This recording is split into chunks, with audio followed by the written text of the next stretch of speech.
Easier said than done. But hey, I'll tell you what, we're doing. Is this anyone's first time on safari? No. Oh, okay, so we've all done this before. But it was drier. Well, in that case, then I might give you. Never like this though. I'll tell you what, then I'll give you a little bit different safari here then. Oh, good. Okay, now we're entering the Little Aturi Forest here. Aturi is actually Swahili for little forest. So when we say Little Aturi Forest, we're actually going through the triple little forest here.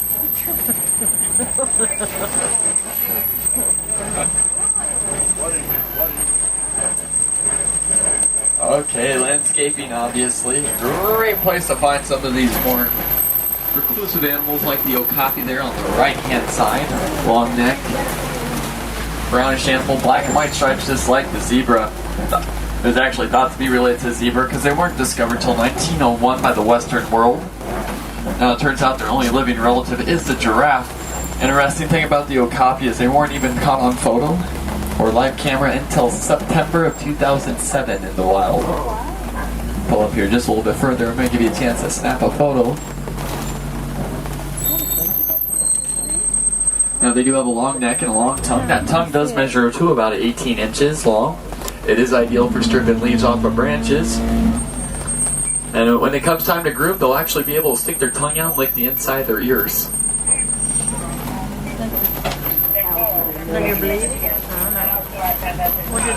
Over on the left-hand side, small watering hole like this is actually a great location to find the rare species of black rhinos. They do grow to weigh about 3,000 pounds, can charge at speeds of 35 miles per hour, known as a hooklet rhino, because of their upper lip, which is a diameter of triangle shape. It's kind of like a little finger. It allows them to hook into leaves and roots. Now the interesting thing about the black rhino is, though they can reach speeds of 35 miles per hour, they actually don't run on their feet. They pick up speed by running on their toes.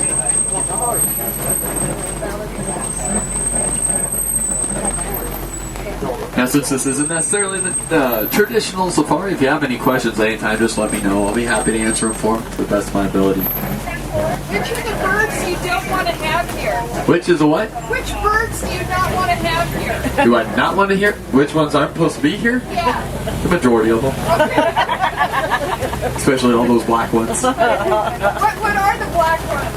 Well, some people refer to them as black buzzards or turkey vultures. Yeah. They are scavengers, so they look for any little handout that they can get. I'll tell you what, up ahead here, pretty good view of these greater kudu. They're the second tallest species of antelope found in Africa, about 750 pounds.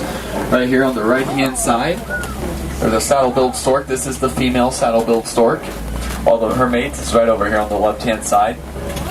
Now they will stay with each other for life. Are they having a fight right now?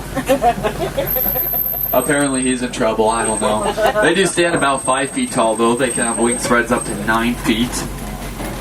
They're actually working on their nest right now. They're just taking a little break back by where those greater kudu are. They actually are building a nest. The nest does measure about 8 feet in diameter. Unfortunately, the saddle-billed stork have not been successful with reproducing in captivity here. So we're hoping here to have the first ones in captivity soon. Now we're going to head down here and see if we can find us a kiboko or two. Kiboko is the Swahili term for hippo. So hippos are actually one of the larger species of animals in Africa. Fully grown, they're about 5,000 pounds. But the day they're born, they weigh about 85 pounds. Now, at a young age, they'll start leaving the watering hole during the evening to search for food. But by the time they're fully grown, they'll wander up to even 6 to 9 miles away from the watering hole each night, consuming close to 150 pounds of grass. Right, there is another bird that we typically don't want around. Those two on the right-hand side are males. There's 2 of them submerged there, while these up here on the left are female. We get a better view once we pass these large graying white birds, which are the pink-backed pelican. They do work together to herd fish into shallow waters, and they do have a couple of younglings in that nest right there. Those younglings are getting kind of big, so they're kind of difficult to tell which one's which. Now, that one's blowing bubbles in the water there. So do the hippos come out only like at night They on the ground? Or? Well, they will come out during the daytime to sun a little bit, but for the most part, they only come out at evening to feed. Are they able to get up on the road here? Or? No. Are they susceptible to sunburn? They are. They're very susceptible to sunburn. That's one of the main reasons they stay in the water so long, is it protects their hide from that sunburn. Tell you what, coming up around this corner here to this rickety old bridge, great location to find the Nile crocodile. And what kind of creatures are those over there? Those?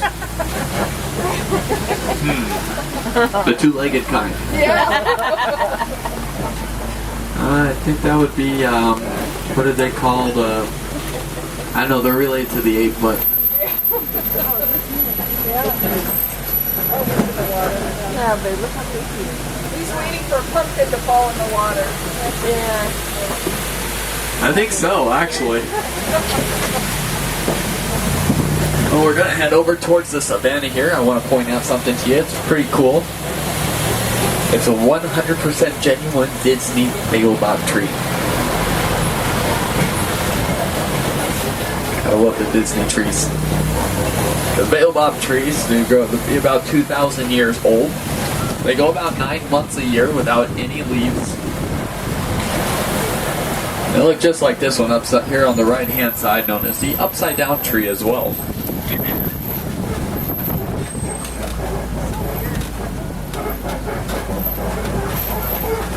Now, personally, my favorite view of the whole reserve is right here, the Serengeti grasslands. They do stretch to be about thousands of miles across Africa. It's kind of like a super highway for millions of migrating animals that do use it each and every day. I'll tell you what, folks, coming up down here on the right-hand side, there's a cute little golden animal with a black stripe and a white belly. That was no fun. Here we go. Black stripe and white belly, known as the Thompson gazelle or the Tommy. No, doesn't he look like a cute, adorable little baby? Aww, when they're actually cute, adorable, fully grown adults. I mean, after all, most Tommies only weigh about 45 to 55 pounds, but they are extremely swift. About 60 miles per hour. You know what the fastest land animal is, right? Cheetah. Cheetah, you know what the second fastest is? Cheetah food.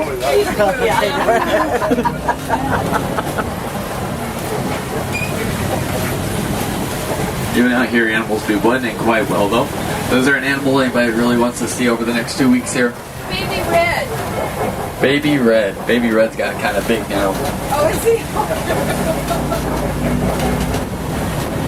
And I'd like to know how they keep the cheetah from getting into these gazelles and things. The same way we keep the lions from getting into the gazelle things. I couldn't see it. We avoid them at all costs.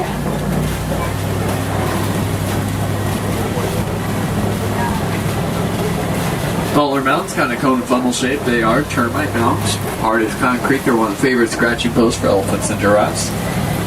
When they wear down, the smaller antelopes, such as Tommies, come by, stand on top of them. While there is an Ankole here on the left-hand side. Ankole cows are also known as the Watutsi cow. They're named after the tribe that domesticated them. This one right here is trying to get some of those branches down, so she's using her horn to try to hook them. Yeah. Very smart. We caught her, so she's stopping. I'm not doing anything. They did this one up here. We're gonna get a better view of these two. This male and female up here, their horns do grow to be about 6 feet long and can have circumferences around 20 inches around at the base, which is slightly smaller than a bowling ball. Now, you would expect these horns to be extremely heavy, but they're very lightweight because they're hollow inside. It's kind of like a honeycomb, and blood will flow through those horns freely at all times, just like a radiator to help keep them cool, and temperatures up to 120 degrees Fahrenheit. Wow.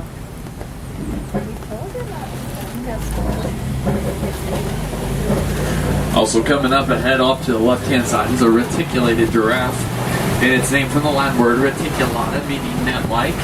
Makes up a net-like shaped pattern of spots on their body.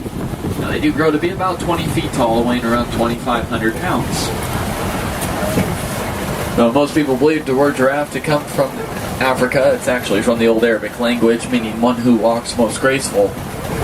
So here we refer to them by their Swahili name of Twiga.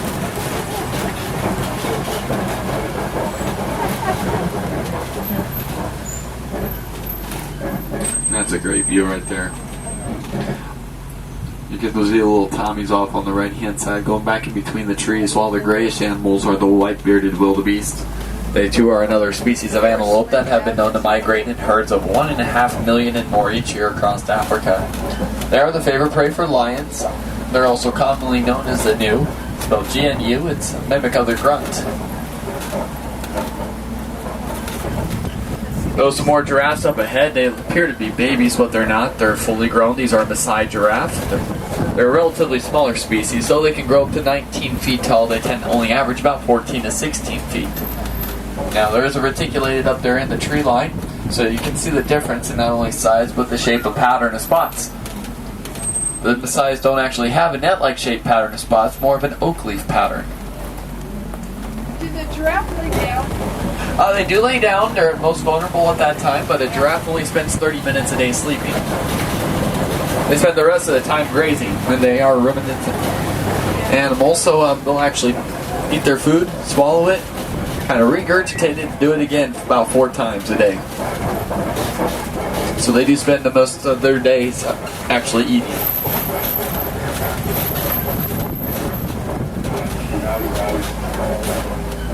So do the animals ever plot against these vehicles? Oh yeah. Yeah, I would think so. The giraffes love eating the canvas. Yeah.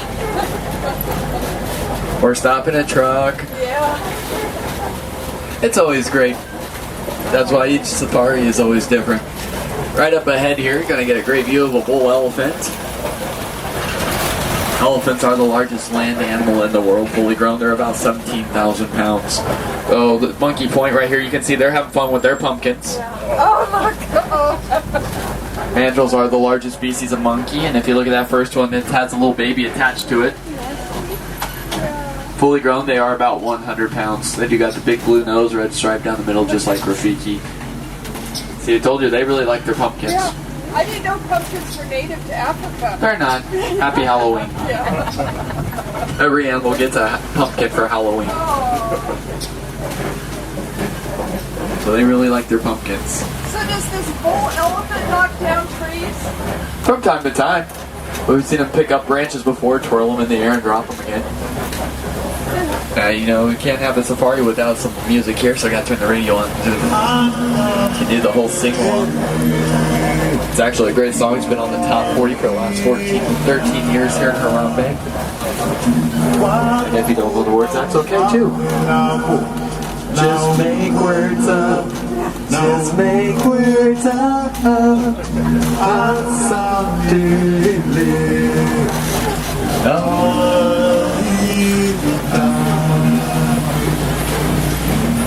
It's actually a great song. Anybody know it? I'm going to actually turn it off here because we're coming up to our rickety old bridge. But do you know what that song is? No. It's actually the Lord's Prayer in Swahili. Well, another rickety old bridge. This is no problem. I'm thinking of Kuna Matata, which is no cares and no worries. Absolutely no crocodiles underneath this bridge. And oh my gosh, they're Willie to right! Oh boy.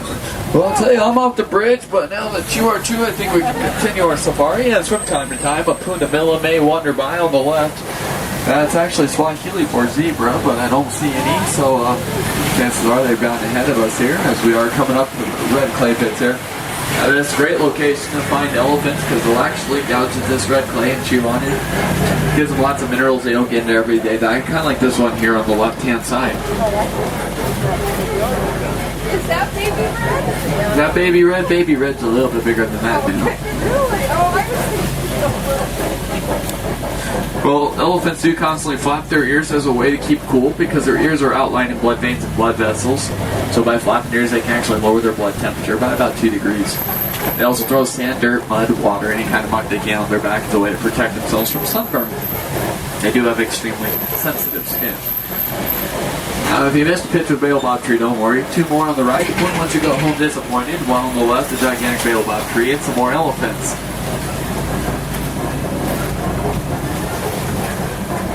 See if we can find a few more like that little baby over there by Mama, right behind that log.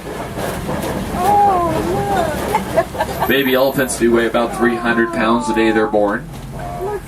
And I know that sounds like a painful birth, 300-pound baby. Take into consideration of a 22-month pregnancy. Oh. Look. What a cutie. That one in particular is extremely special to us. It's the newest one added to the reserve. Born on August 24th, weighing 311 pounds. Female or male? Little male. Last year's baby is right over there on the left-hand side. And she is quite the little scamp. Looks like baby's on the move over here again. You're going to get a great view of baby.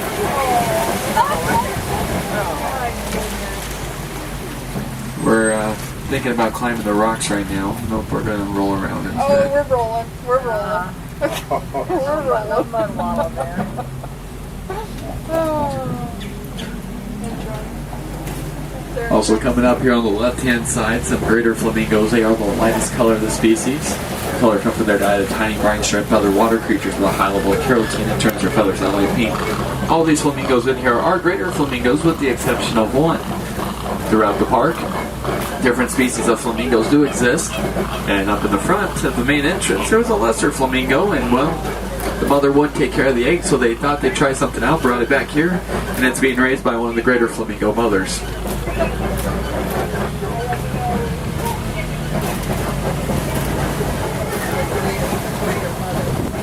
Now as we come around the corner, keep your eye open for my favorite animal of this whole reserve. It is the white rhino.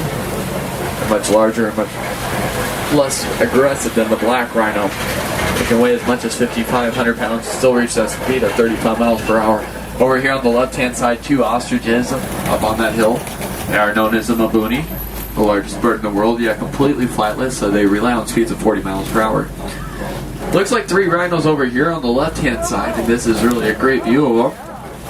White rhinos actually got their name not from the color of their hide, but from the Afrikaans word vite. Vite meaning wide, it makes up that wide jawline. Now they have eyes extremely close together and high on their skulls, so they do only see about 6 feet directly in front of them. And for this reason, they became an easy target for poachers and illegal hunters. Now you saw the ostrich back there on the right-hand side. There is a group of ostrich eggs. Each egg can weigh as much as 3 pounds, and it is the largest egg in the world. Now ostrich eggs are left out in the open for the most part. The sun will keep them warm. Sometimes a mother will sit on them. But at night they'll bury them in the sand and the males will sit on them. As the males are typically more of a black color, they'll blend right into the night sky. So if you look over here to the left-hand side, 3 cheetahs laying down on top of that hill underneath all that debris up there. If you look clear up there on the hill on the left-hand side, you'll see all those logs up on top there, branches. They're laying right underneath there trying to stay dry. As much as 70 miles per hour, they are daytime hunters, relying on speed and sight to catch their prey. Now, cheetahs are not considered to be a big cat because they do not roar. They make a high-pitched chirping sound. They actually sound like a bird.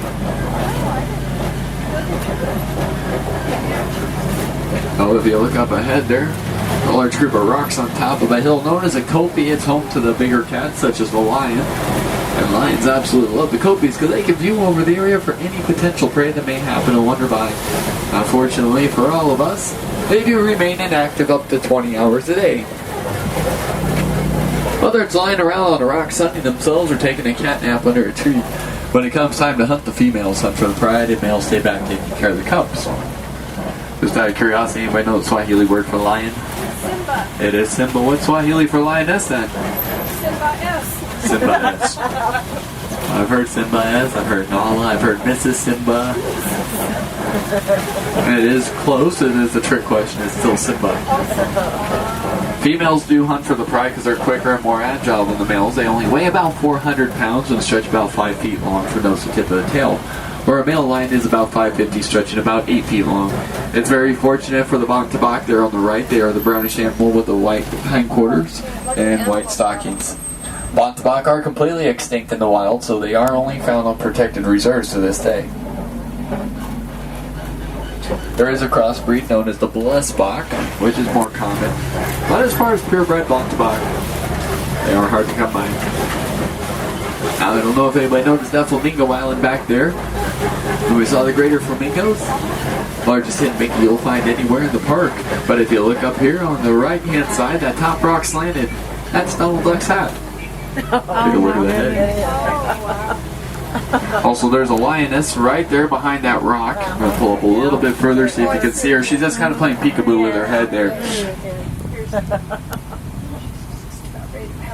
She just doesn't want to be seen. She's just kind of holding her head there. But that's okay that they do remain inactive so long, because if you look up ahead here, the large holes in the ground were created by Africa's largest burrowing animal, the warthog. They can be difficult to locate. They may be in their burrows right up here on the left-hand side. They are. Most people believe Pumbaa to mean warthog, when Pumbaa is actually the Swahili term for foolish.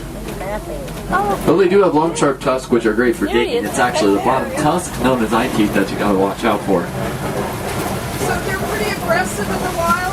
Yes, the warthogs, they'll actually back themselves into their burrow at all times, just that way they're always under protection. Yes, they are very aggressive in the wild. Up here on the left, an animal that can be aggressive too, and it is a scimitar horned oryx.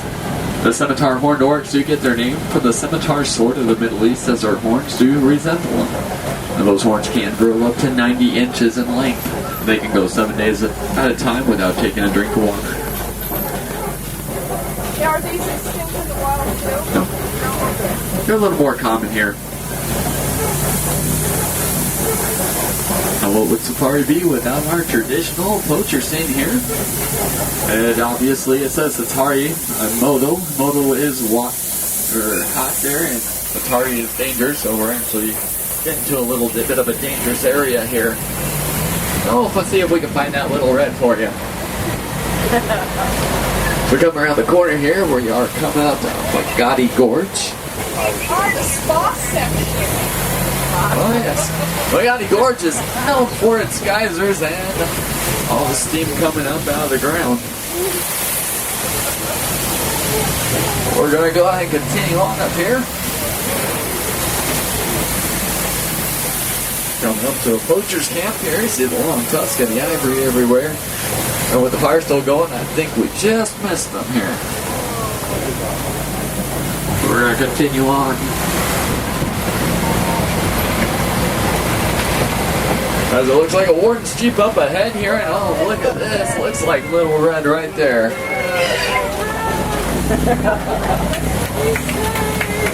Well, I'll tell you what, folks, I'm actually going to take you back up to the warden's post where you got on that. From there, it's just a short hike back to Harambe Village. Now, if you like looking for the hidden Donald, then take a moment and look at all these rocks here.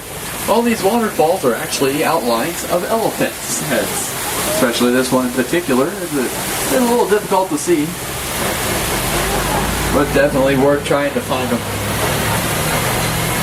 Now, if you are looking for some different animals that we didn't see on the reserve, such as the naked mole rat, meerkat, or gorilla, or a great underwater hippo viewing, then I strongly suggest checking out Pangani Trail. That's also a great place to find that long antelope neck that you were talking about earlier on. Ah, Jumbo Warden.